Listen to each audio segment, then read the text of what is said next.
दरअसल बर्ड जो है ना, अगर आपने किसी का स्प्लिट लेना है ना, वो किसी भी जानने वाले से ले। मैं ये नहीं कहता आप अगर तो है ना जगह आप कहते हैं कि आपने कितने जोड़े लगाने हैं, अब मैं ले जाता हूँ, दूर नहीं लेके जाता, यहाँ पर लेके जाता हूँ। ये 2 पिंजरे लगे हुए, 5 पोर्शन के लगे हुए, ठीक है। अब 1 2 3 4 5 हो गए मुकम्मल। 5 में 5 10 पेड़ लगाने हैं। अस्सलाम वालेकुम guys, welcome to back my YouTube channel. और आज फिर हम आए जी सरफराज भाई के सेटअप पे। आज उनका सेटअप विजिट करेंगे, उनसे पूछेंगे यार बर्ड रखने के लिए, न्यू शिकून के लिए क्या क्या चीज़ों की रिक्वायरमेंट होती है, की केयर वगैरह कैसे करते हैं, ठीक है। तो मिलते हैं सरफराज भाई से। अस्सलाम वालेकुम सरफराज भाई। वालेकुम अस्सलाम, क्या हाल है बिलाल भाई? ठीक है अल्लाह का, आप सुनाए तरीके से? ठीक है अल्लाह का फिर बात। अच्छा जी सरफराज भाई, आपसे हमने पूछना ये है कि हमें ना बताएं कि बर्ड्स जो रखने, जो न्यू जो सा शौकीन होता है उसे ना जब स्टार्ट करना हो बर्ड, वो कौन से बर्ड रखे स्टार्ट करें। तो स्टार्टिंग में ये आ जाता है, अगर वो शौक करना चाहता है ग्रीन फिशर कॉमल्टिनो से स्टार्ट करे, वो पुरानी बातें भूल जाए कि स्टेलियन लगाए हैं आप, तो फिर आप इस काम को स्टार्ट कर सकते हैं। क्योंकि स्टेलियन से आप 1 kg दाना लेने चले जाएं, उतने का 1 पीस आपको स्टेलियन का मिल जाता है, तो भूल जाए। ये अब कोई 3000 रुपए का आपको जो है ना ग्रीन फिशर का जोड़ा मिल जाता है। बड़े ना लें, नॉर्मल ले लें, अडल्ट के करीब या पट्टे ले लें। ये जबरदस्त है, शौक का शौक भी होगा, और आपको इसको रखने की जो भी इनको एनवायरनमेंट जो है किस तरीके से इनको रखना चाहिए वो भी सारा प्रॉपर तरीके से आप सीख जाएंगे। फिर आप इससे थोड़ा सा अपडेट करते हैं, आप आ जाए अल्बाइनो ब्लैक आइज पे। अल्बाइनो ब्लैक आइज रखें या स्प्लिट रेड आइज रखें, इसके साथ आप नेक्स्ट पेयरिंग जो है अल्बाइनो रेड आइज और कंफर्म स्प्लिट रेड आइज की करें। इसमें से आपके पास रेड आइज के बच्चे निकलेंगे। अगर 4 बच्चे आते हैं, 4 में से चारों रेड आइज भी आ सकते हैं, या फिर 2 3 आपके पास रेड आइज आया करेंगे, 1 2 ब्लैक आइज आया करेंगे, जो स्प्लिट कंफर्म हुआ करेंगे। जो नेक्स्ट जो है आप उसको ब्रीड पे लगाते हैं, फिर जो है वो ऐसा होगा कि उसमें से भी चांस होते हैं रेड आइज के आने के। और इसी तरह अल्हम्दुलिल्लाह मेरे पास भी जो है ना, मैंने 1 2 पेयर लगाए जो स्प्लिट के हैं कंफर्म, उसमें से रेड आइज चिक्स आ जाता है। जो रेड आइज आपके पास वो निकला करेगा ना, उसमें से 10-15 हज़ार रुपए का बच्चा आजकल सेल हो रहा है। अल्हम्दुलिल्लाह हॉट आइटम है, और ये कमर्शियल चीज है। कमर्शियल पे जितना रहेंगे उतना आप इस शौक के जो है अच्छे तरीके से कर पाएंगे। और एक और चीज बताना सरफराज भाई, फिशर का पेड़ है, तो इस पेड़ की एक क्लच की कितनी इनकम होती है? वो तो फिलहाल भी ऐसे है कि अब चाहे अल्बाइनो की हम बात कर लेते हैं, अब रेट के मुताबिक है। अभी बच्चा सेल हो रहा है 10 से 15 हज़ार रुपए का, हम 3 की एवरेज निकालते हैं, 30 से 40 हज़ार रुपए का एक क्लच मिलता है आपको, और उसी को आप मल्टीप्लाई 3 पे ले जाएं। अगर उसी से बच्चे पलवाते हैं, तो अगर आप उससे बच्चे नहीं पलवाते, फोर्सिंग करवाते हैं, तो आप 5-6 क्लच ले सकते हैं। यानी कि लाख के ऊपर आप एक जोड़े से कमा सकते हैं, वो भी जो आपने 25-30 हज़ार रुपए का जोड़ा लिया होगा जी। अच्छा, तो सरफराज भाई हमें ये बताएं कि हमारे जो नया शौकीन भाई है उसे ना कम से कम कितनी जगह चाहिए बर्ड रखने के लिए? अच्छा फिलहाल भाई ऐसे है, दरअसल हम ना किसी और बात से हंस रहे थे, सॉरी। अच्छा ऐसे है कि जो है ना जगह आप कहते हैं कि आपने कितने जोड़े लगाने हैं, अब मैं ले जाता हूँ, दूर नहीं लेके जाता, यहाँ पर लेके जाता हूँ। ये 2 पिंजरे लगे हुए, 5 पोर्शन के लगे हुए, ठीक है। अब 1 2 3 4 5 हो गए मुकम्मल। 5 में 5 10 पेयर लगाने हैं। अगर आपने 5 जोड़े लगाने हैं तो 5 के बजाय यानी कि 10 जोड़े लगाने हैं, तो 2 पिंजरे आप ले लें।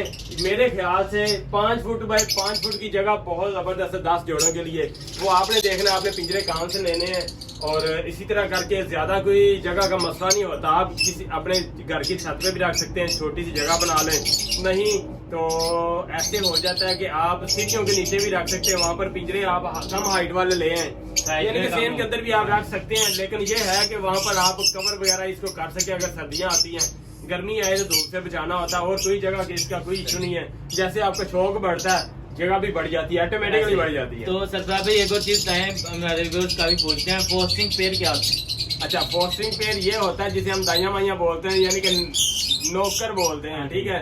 अब एक जोड़ा मैंने यहाँ पर लगाया अल्बाइनो रेड है इसका, ठीक है। साथ में लगा लूंगा ग्रीन फिशर का। जो ग्रीन फिशर होगा वो फोस्टर पेयर है, ठीक है। इस दोनों के सेम डेट पे अंडे आएंगे। इसके अल्बाइनो को उठा के मैं ग्रीन फिशर के नीचे रख दूंगा, तो ये जो है जोड़ा 15-20 दिन बाद दोबारा अंडे दे देगा। वो ग्रीन फिशर जो है वो अपने जो है अंडे वगैरह समझ के, बच्चे वगैरह समझ के ना वो पालने स्टार्ट कर देगा। इसी तरह हम ब्रीड जो है ना ज्यादा ले लेते हैं। सही है। तो इनकी हेल्थ के मुताबिक हमें कौन सी मेडिसिन यूज करनी चाहिए? मेडिसिन कोई नहीं यूज करनी चाहिए, मैं खुद नहीं करता ना। मेडिसिन को बिल्कुल भूल जाएं। कोई मसला आता है तो फिर आप कुछ ना कुछ चीजें आप नॉर्मली जो चीजें होती हैं वो यूज करा सकते हैं। जैसे कि ज्यादातर मोशन वगैरह लगते हैं, इनके लिए ग्रीन ये पुदीना वगैरह जो होता है, सब्ज़ इलायची होती, और इससे ज़्यादा जो है कोई ऐसी आता तो नहीं है कोई मसला, कोई बीमारी वगैरह का। वो दरअसल ऐसे है, अगर आप किसी जगह से बर्ड लेकर आए, उसको आप जो है ना एक साइड पे रखें 10-15 दिन के लिए क्वारंटाइन करें, तो फिर जो आपने शेड में लेकर आए आपके पास कोई ऐसी बीमारी नहीं होगी। ये भी ऐसे ही है क्योंकि इनके अंदर भी ना जान है, हमारे अंदर भी जान है। हम मेडिसिन इतनी ज्यादा यूज नहीं करते जितनी देर बुखार ना हो। हम बुखार भी हमें हो जाए तो हम कोशिश करते हैं यार मेडिसिन को रहने दें, तो यही चीज है, ये अपने आप डेवलप हो जाते हैं, अपने आप को सही कर लेते हैं। सरफराज भाई और एक छोटा सा सवाल कि ना जब ये ब्लीडिंग पे आते हैं तो इसकी क्या निशानी पता चलती है कि ये जोड़ा लग गया है और ये ब्लीड पे आ गया है? अच्छा, ब्रीडिंग पे कैसे हमें पता चलेगा कि ये ब्रीड पे आ गया हुआ है? तो ब्रीड पे ऐसे है कि ये एक दूसरे को ना फीड करवाना स्टार्ट कर देता है, मेल फीमेल। अगर ये इनके आपस में शूटिंग चल रही होती तो फिर आपने ब्रीड पे नहीं लगाना, ना ही आपने बॉक्स लगाना है, ठीक है। अगर जोड़ा बनाना है तो आप जो है कोशिश करें छोटा 1.5 बाई 1.5 का केज लें, उसके अंदर छोड़ दें, वहाँ पर रखें जहाँ पर आमदन काफ़ी ज़्यादा हो, आने जाने की लोगों की ना आमदोरफ्त जो है ना वो काफ़ी ज़्यादा हो, ताकि वो जोड़ा बाउंड हो जाए। जैसे वो फीड वगैरह करानी स्टार्ट कर दे, उसको आप किसी बड़े खाने में 1.5 बाई 2, 1.5 बाई 2.5 बेस्ट होता है साइज इसके लिए, तो उसमें छोड़ दें तो फिर अनकरीब जल्दी ब्रीड आ जाती, बॉक्स लगा दें, नेस्टिंग कर दें। अच्छा, तो सरफराज भाई अक्सर फीमेल होती है अंडे तोड़ देती है, खराब कर देती है, बच्चे डेड एंड सेल कर देती है, इसका क्या रीजन होता है? वो फीमेल कहती है मुझे सेल कर दो, वो फीमेल बेकार है, बेकार उसको सेल, जो अंडे तोड़ती फायदा नहीं है, टाइम वेस्ट है, सीजन खराब करने वाली बात है कि वो और भी रखे अपने पास। हाँ, उसका तरीकेकार एक और भी है, उसको ये है फीमेल अंडा दिया, वो उठा लिया, आगे पोस्टर कर दिया, उसके नीचे प्लास्टिक का अंडा मिलता है 30-40 रुपए का, वो रख दिया, तोड़ती रहे, वो नहीं टूट रहा। जैसे जैसे अंडे देती उतने प्लास्टिक ऐड करते जाएं, वो उठाते जाएं, प्लास्टिक ऐड करते जाएं, वो उठाते जाएं, यही है, इसके अलावा तो नहीं। तो सरफराज भाई मार्केट से बर्ड परचेज करना चाहिए, किसी के शेड से परचेज करने बेटर कौन सी आप हमसे करने चाहिए?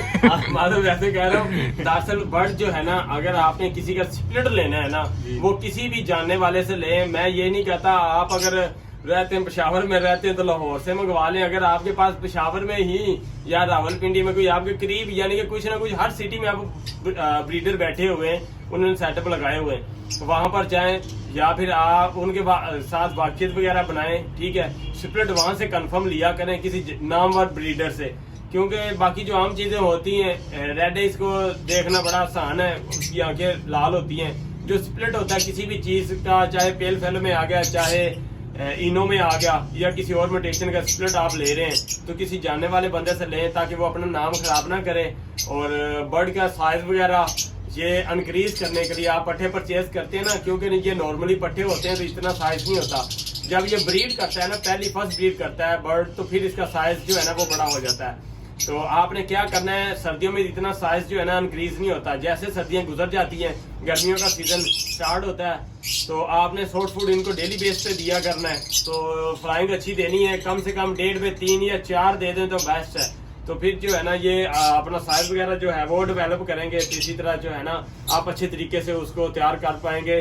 और कोशिश करनी है आपने सिर्फ और सिर्फ पट्टे परचेज करने, बड़े ब्रीडर की निस्बत चलती हुई मशीन कोई सेल नहीं करता, तो इसलिए यही कहूंगा कि पट्टे परचेज करें, ये जबरदस्त है। किसी सैडम से ले लेंगे तो, और अभी सीजन चल रहा है, अभी तो पट्टे मिल भी जाएंगे। अभी तो हम, हाँ जी, तकरीबन मार्च तक जो है आप पट्टे परचेज कर सकते हैं। वो अगले सीजन अगस्त में लगाएंगे, आराम से ब्रीड करेंगे, कोई इशू नहीं होगा उसमें। सरफराज भाई बॉक्स की क्लीनिंग कब करनी चाहिए? फर्स्ट क्लच जैसे कि आता है उसकी क्लीनिंग कब करनी चाहिए? जैसे ब्रीड आ जाती है, बच्चे आपके उसके बर्ड के जो SLF हो जाती है ना, तो आपने बॉक्स उतार लेना, उसको अच्छे तरीके से साफ कर लेना है। धोने की निस्बत वो तो चले, जब आपका ब्रीडिंग सीजन खत्म हो जाता है फिर आप उसको वॉश कर सकते हैं। और जब स्टार्टिंग पे लगाएंगे फिर आपने कोई अच्छी तरीके से फिर भी अगर वॉश कर देंगे तो जबरदस्त है। सरफराज भाई बर्ड्स जो है ना, बर्ड्स नेस्टिंग खुद करता है कि आप करते हैं? दरअसल अगर आपने जल्दी ब्रीड लेनी है तो नेस्टिंग खुद कर लें, अगर बड़े आराम से करवानी ब्रीड तो उसके आगे नेस्टिंग फेंक दें, वो खुद ही जो है नेस्टिंग वगैरह कर लेता अपने तरीके से। थोड़ी सी नेस्टिंग वैसे कर दिया करें, अच्छी बात है। तो फिर जो है बाकी केज के अंदर फेंक दिया करें, वो खुद ब खुद ही बर्ड जो है नेस्टिंग कर लेता है। केज की क्लीनिंग किस टाइम करनी चाहिए, कितनी देर बाद करनी चाहिए? तकरीबन सीजन आउट हो जाए, सीजन हम बॉक्स वगैरह उतार लेते हैं, गर्मियों का सीजन आ जाता है, फिर हम वॉश कर लें केज को, तो जबरदस्त है। सही है। नहीं तो अल्लाह पाक सर्दियों में नहीं करनी चाहिए। नहीं सर्दियों में ख्याल के क्या करना है, खुद को भी ठंड लगवाएंगे, हाँ बर्ड को जी, भी वो ना लगवाएंगे। दाने उनके जो गन से हीट उन्हें मिलती है, इस वजह से उनका टेम्परेचर भी मेंटेन रहता है, इसलिए गर्मियों में ही ज्यादा क्लीनिंग करनी चाहिए। हाँ जी, गर्मियों में करनी चाहिए, वो जबरदस्त है। अक्सर होता है क्योंकि अब तो अल्हम्दुलिल्लाह जो भी बर्ड लगाता है माशाल्लाह इतनी अर्निंग हो जाती है, वो 8 साल बाद जो है केज नए परचेज कर लेता है। टेम्परेचर कैसा रखना चाहिए सर? टेम्परेचर अगर ब्रीड लेनी है तो अच्छी ब्रीड लेनी है ना, जिसे कहते हैं 99%, तो वो आपका टेम्परेचर है 20 से 23 यानी कि 20-23 तक। ये टेम्परेचर 99% ब्रीड आपके पास बहुत ही अच्छी आती है। और ह्यूमिडिटी जो है वो आप रखेंगे 55-60 पे रखेंगे ना, तो वेल एंड गुड, बहुत ही जबरदस्त है। डेड इंशाल्लाह खत्म।